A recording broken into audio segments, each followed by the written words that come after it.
Why hello there beautiful people and welcome back to my AQWs from scratch series. Last we left off I had just gotten done with the Undead Invasion questline, and after securing the alliance between good and evil I was asked to go to Chiral Valley to deal with the first Lord of Chaos. When I arrive at the valley I am greeted outside the town gate by Sio and Ren, representatives of the evil and good faction. Sio, my representative, tasked me with clearing out some of the invading forces of chaos and rescuing the villagers around the town. Then I'm tasked with scouting to see if I can find the entrance into Chaos Lord Escherion's inverted tower, but the tower hovers above the lake with no apparent entrance. So relaying this back to Sio, she says that we should then instead focus on getting whatever the Chaos Lord came to Chiral Valley for. But first, she tasks me with sabotaging the army of chaos even further, taking down some of the Cyclopses and sending me to kill the Imp General Slugfit.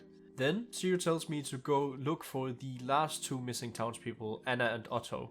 Before I continue though, there is a slight intermission, as I remembered that as a member you get a free daily spin on the Wheel of Doom, and with my first spin I get the Doom Phoenix Blade +5, which is a weapon that gives a +5% bonus to reputation gains, which isn't a lot, but it'll be a nice little extra bonus for the future. Getting back to Chiral Valley, I make my way to Otto and Anna's house, and they tell me that they overheard that Escherion is looking for an artifact called the Runix Cube, as it is apparently the only thing that can stop his plans. The cube has been split into 3 pieces, and Otto and Anna happen to have the first piece, which they give to me before telling me to go into the fairy forest next to the town in search of the second piece. When I get to the fairy forest, I meet Dewdrop, the fairy guardian of the forest. She tells me that Escherion has been sending his minions to cut down the trees in the forest, and that if I can save the forest and the Tree of Life, she will entrust me with the second piece of the Runix Cube. First, she sends me to take care of some of the Sneevils invading the forest and take away their chainsaws. Once I'm done with that, she tells me that many of the fairy guards have been badly injured while protecting the forest, and that I need to find some magical healing plants around the forest to help them. After finding the plants, however, we find that one of the Sneevils has stolen the healing jar, which is necessary to make the medicine for the fallen guards. So I go to beat up some more Sneevils and find the jar again. Having successfully procured the medicine for the guards, Dewdrop tells me to quickly go to the Tree of Life and stop the Cyclops warlord, who is currently attempting to cut down the tree. Having now saved the forest, Dewdrop is going to entrust me with the Runix piece and says that it is hidden within the Tree of Life, but that to unlock the seal on it I will need to go and find a relic guarded by Arakara, the ancient spider living in the treetops in the north of the forest.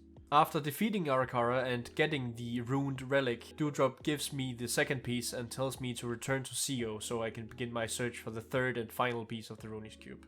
Sio tells me that Anise, a companion of theirs, has been investigating the ruins of Cornelus for clues on the Runix Cube, and that she sent a message back that the forces of chaos have moved in on the ruins as well, telling me to go help her. When I go to the entrance of Cornelus, I see that there is someone other than Anise waiting there, Hoden Cornelus, who is apparently the last heir to the place, and he asked me to help him with finding the Cornelus title. Now, this is a member-only side quest to the Cornelus story, and I am going to do it, but I won't be narrating every part of it like I would the main story. I'll just jump in to mention if anything interesting happens during it. So, speaking to Anise, I learned that according to the research she's been doing, no one can remember exactly what the Runix Cube is for, only that it is an extremely powerful artifact. But her research was cut short by a bunch of gargoyles, the forces of chaos, flooding into the ruins, and she asked me to clear some of them out before we can proceed with finding the third piece. After doing this, she tells me that there should be a teleporter somewhere in the ruins which would help me find what we're looking for. And after finding the teleporter, Anise says that we should be able to use the gems that are animating the gargoyles as a power source for the teleporter. So I go to gather 10 of them. And here's the first interesting bit from the side quests. I've been gathering the necessary materials to fix something called the Cornelus lens, which will apparently help with finding the entrance to the Cornelus family vault. After getting Cicero to fix the lens for us, I go back and a new door has been added to the map. I thought this was interesting because, to my memory, a map being changed for only the person who has done a specific questline is a pretty rare thing. After going to the vault, I find that there's a big gargoyle guarding it, and Hodan asks me to take it down so that we can get into the vault. This is my first encounter with what I would call an actual boss monster, as this thing has more than 20,000 HP and actually does some worrying damage to me. I do still just barely manage to solo it though, which I thought was pretty fun. Now back to the main questline again, where I've gotten the materials for fixing the teleporter, and Anise has asked me to make a sketch of whatever I find on the other side. So, after returning to her with a sketch of the ruins golem, she says that the last piece of the Runix cube is probably inside the golem, and so I go to kill it. But there is no cube piece in it. Instead, we find a missing piece of the frame for the big painting in the main hall and go to put it back to see if anything happens. When I do so, the painting lifts, revealing a stash of things behind it, including an ancient history book, a magic mirror, and most importantly, the last piece of the cube. I've now finished the main quest here in Cornelus, but I still have one last part of the side quest to do, which is a quest that requires me to farm gargoyles for 100 gargoyle horns. I get started on it, and after about 20 minutes of very slowly killing a single gargoyle at a time, I get a little impatient and remember the last big benefit I get from buying a 1-month membership, which is the opportunity to unlock a bonus package. So I unlocked the Firelord Summoner bonus package, which comes with the Firelord Summoner class. This is a reskin of the Blazebinder class, which is a pretty good farming class, and I get back to farming the gargoyles and finish the quest. And honestly, the rewards weren't really very good, as I'm not very interested in any of the armor that you can get from the shop that you unlock upon completion. But I did get a character page badge, which is pretty nice. Now, I have to say that I think using this Firelord Summoner class feels a little cheap at this point, as it's really just a little too strong for my current progression level. And so I will not be using it anymore for the foreseeable future, at least not unless I get another quest like this one where I have to farm a lot of kills.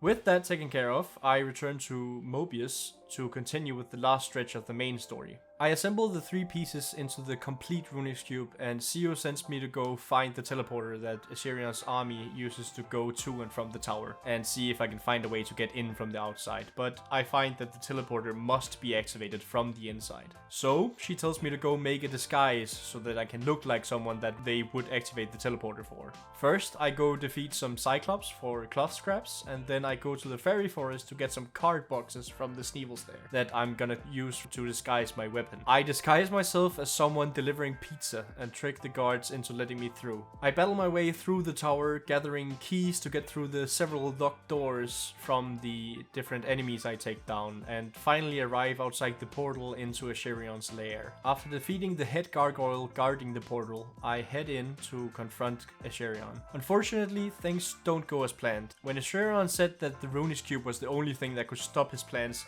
he actually meant that not finding it would be the one thing that would stop his plans. And now I've delivered it right to him. He uses his staff to kick me out of the tower and then summons the first Chaos Beast, the Hydra, using the power of the cube. We briefly cut to Draketh standing under some sort of gate where a rune lights up as the Hydra is summoned. And Draketh implies that summoning the Chaos Beast was actually the only purpose Escherion served to his plans. Back in Chiral Valley, I go to take care of the Hydra. Unfortunately, there seems to be no way of actually killing it, as its heads just keep growing back. So instead, I try to find a way to reseal it. I gather 9 of the Hydra's teeth and use them to shatter the runestones that are lined up along the coast. These were apparently what were holding up the tower, and it falls directly on top of the Hydra, which I deem to be sufficient as a sealing method. And so I make my way back inside the tower to have my actual final confrontation with Escherion. After speaking to him for a little bit, the villagers from the town suddenly come in and say they will help, but are instantly turned against me by Escherion's Chaos Staff of Inversion.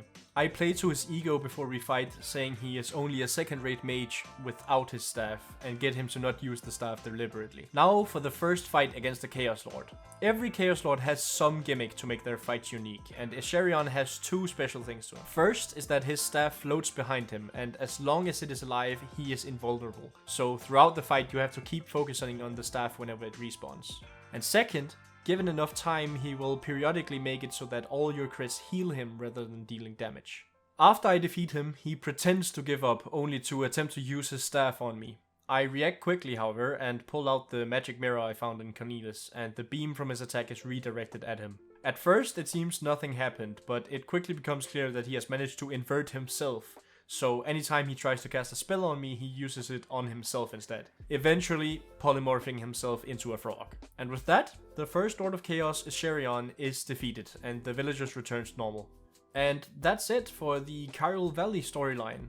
I'm really enjoying the story so far, and it's much better written than I remembered it to be.